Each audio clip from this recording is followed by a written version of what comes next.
And Nick, you know and I know that there's a whole ecosystem of grifters out there that have been living off the teat of public money into climate change, right? So that's how they justify their existence. It's been going on for 30 years now. That's how they fund their organisations. The last thing they want is this problem solved. Right? It's like the Indigenous politics economy as well.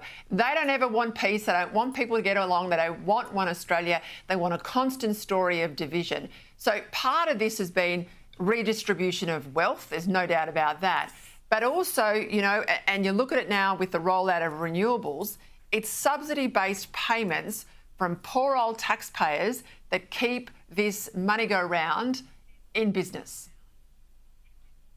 That's right, Peter. And look, you mentioned people who actually earn their living from this climate change business. You wouldn't even guess the number. Academics, for a start, people running various think tanks, various quasi-organisations, people in the finance industry developed to it, and then, of course, the renewable energy people themselves. It's a huge number of people who will lose their jobs if this conventional wisdom is ever overturned. So they have every incentive not to do it. And the example is Joe Biden. There was nobody in Joe Biden's office that was proud to say the absolute truth about him because they knew they'd lose their jobs if this was taken on board. So never underestimate the self-interest involved in keeping this whole caravan moving, even though it's increasingly coming off the rails.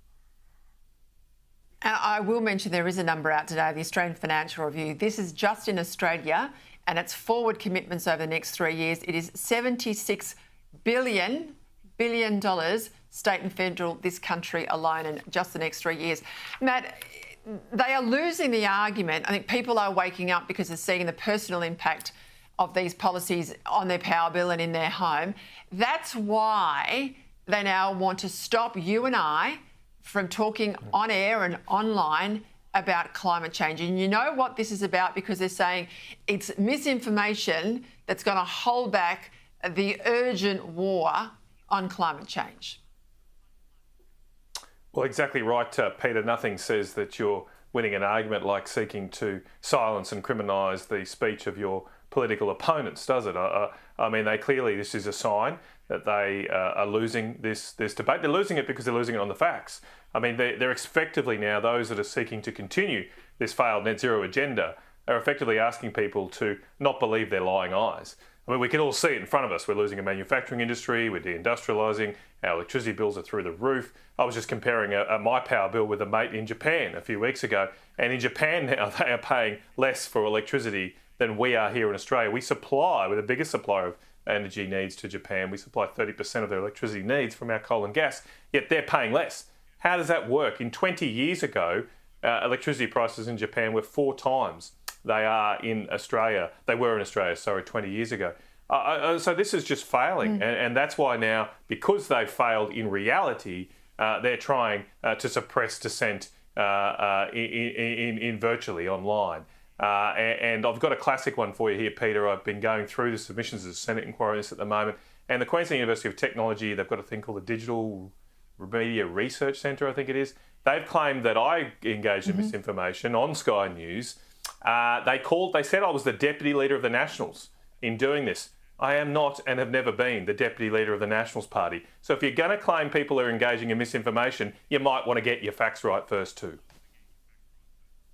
Just before we go on to another topic with Nick, the distressed sale of assets in wind and solar, that's also made the news today. Yeah, that's a huge story. And distressed sale, these things are in trouble. The renewables are not making the money they should be if they're the cheapest form of energy. And I wrote about this in the Australian on Monday.